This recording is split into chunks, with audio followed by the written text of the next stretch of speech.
Well, it actually happened. Microsoft won. The acquisition of Activision Blizzard by Microsoft has reached a critical turning point as a result of Microsoft's recent court victory. Federal Judge Scott Corley has ruled against the Federal Trade Commission's efforts to block Microsoft from finalizing its $69 billion purchase until a thorough review takes place. This decision enables both companies to proceed with the deal ahead of the July 18 deadline, potentially reshaping the future of the gaming industry in significant ways. In her 53-page decision, well, hold on. I said the judge's name is Scott Corley. Oh, Jacqueline Scott Corey.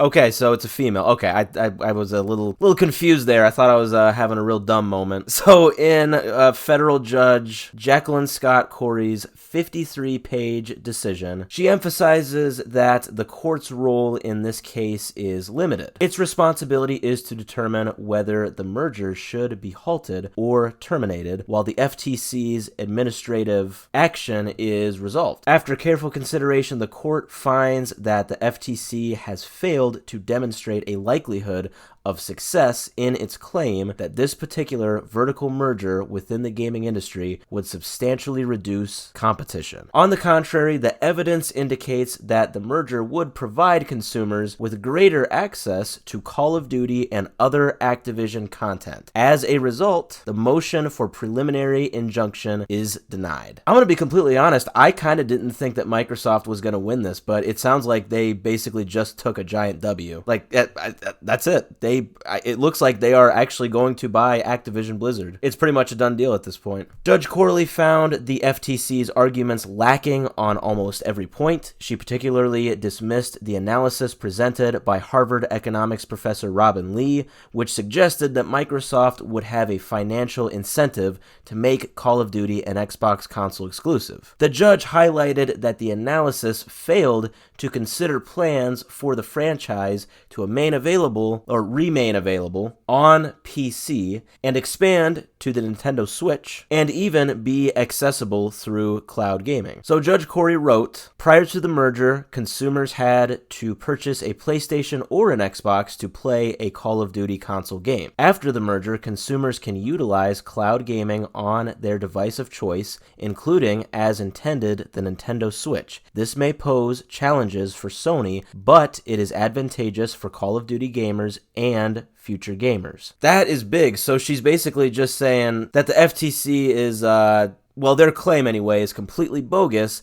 and that this merger, instead of making Call of Duty less available to people, it's actually going to make it more available, which in a way is kind of true. I mean, everything she was saying about, cloud gaming, and it's going to be available on Nintendo Switch, all that stuff. It's not just going to be just a straightforward console exclusive. And that was kind of the main argument that the FTC was making. So what lies ahead for the Microsoft Activision deal? Well, the FTC can attempt to appeal the ruling and still has its own antitrust lawsuit in progress, but it seems unlikely that they will derail the deal at this stage. The final obstacle in Microsoft's path, which is the Competition and Markets Authority, or CMA, they are blocking the deal in the UK. That obstacle actually also appears to be resolving. So Microsoft's president, Brad Smith, stated that the company is currently set to negotiate with the CMA on final remedies to regain approval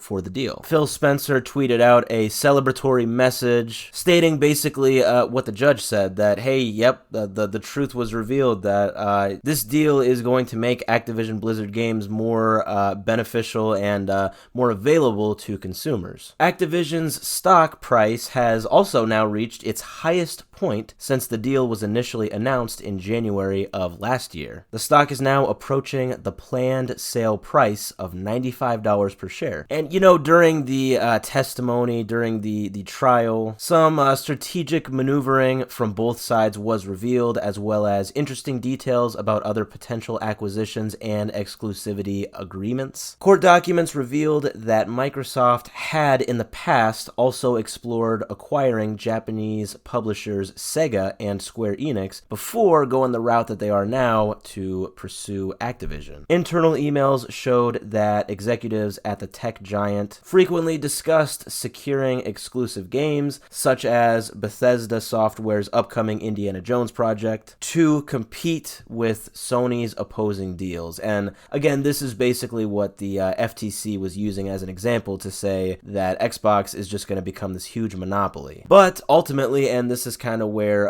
everything is concluding here, Judge Corley deemed these examples unpersuasive since they did not involve live service, multi-platform multiplayer games like Call of Duty. Instead, she cited Minecraft's continued availability across multiplayer platforms as a counterexample. And that is totally a very good example. So yeah, Xbox acquired Mojang like 10 years ago, I think, and they are the owners of Minecraft, which is like the biggest game in the world. And instead of Xbox just clamping down and making Minecraft an Xbox exclusive, you can play Minecraft on literally anything now. I mean, you can play it on a PlayStation, an Xbox, a Nintendo, an iPad, probably a toaster, a refrigerator, a wallet. You get the picture. You can play it literally anywhere. Overall, like I said, this is a huge W for Xbox. This is a W for anybody that owns an Xbox, especially if you have Xbox Game Pass, because I do think that every Activision Blizzard game will probably now be on Xbox Game Pass. I don't have to pay $60 a year now to play the new Call of Duty. It's kind of sweet. And like I had said before, I honestly kind of deep down did not think this was actually going to happen. I thought it was going to get blocked.